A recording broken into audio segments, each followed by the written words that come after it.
రేవంత్ రెడ్డిపై ముస్లిం ఇమాం తీవ్ర ఆగ్రహం. రేవంత్ రెడ్డి ముస్లింలు ఉన్నందుకే కాంగ్రెస్ ఉంది. ముస్లిం ఓట్ల పునాది మీద నీ కాంగ్రెస్ పార్టీ ఉంది. నీకు దమ్ముంటే రేపు ఎన్నికలు పెట్టు. సీఎం సీటు నీకు కళ అవుతుంది. రేవంత్ రెడ్డికి బలుపు తలకెక్కితే ఇలాంటి మాటలు మాట్లాడుతున్నాడు. ముస్లిం ఇజ్జత్ తో బతుకుతారు. ఇజ్జత్ కోసం చావనైనా చేస్తారు. आरोप आया सामने, वो हमारा चीफ मिनिस्टर 2 दिन पहले ये बोल दिया था कि कांग्रेस है तो मुसलमान है, और बेवकूफ को यही नहीं मालूम कि मुसलमान है तो तेरी कांग्रेस है। और आज पूरे मुल्क के अंदर तेरी कांग्रेस का वजूद हम मुसलमानों के वोटों की बुनियाद पर है। अगर मुसलमान तुझे उठाकर पटकने पर आ जाए, चैलेंज है अब्दुल मोइज शामजी का, कल इलेक्शन रखा के देख दे, फिर परसों तेरा ख्वाब बन जाएगी तेरी ये सीएमशिप की सीट। जब हद से ज्यादा मस्ती चढ़ती है ना तो ऐसी बातें जबान पर आती।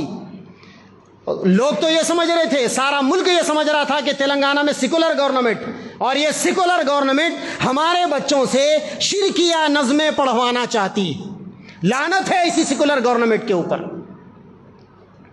इसीलिए गवर्नमेंटें अपना काम करते रहेगी, हुकूमतें अपने कानून बनाते रहेगी, और ऐसे अगली नस्लों में भी कानून आएंगे। मगर याद रखना, अपना ईमान पक्का रखो और अपने बच्चों का ईमान पक्का करो।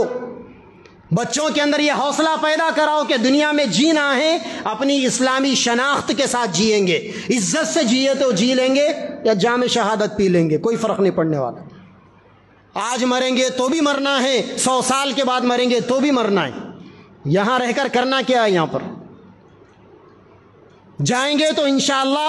మరిన్ని అప్డేట్స్ కోసం మా ఛానల్ ని సబ్స్క్రైబ్ చేయండి.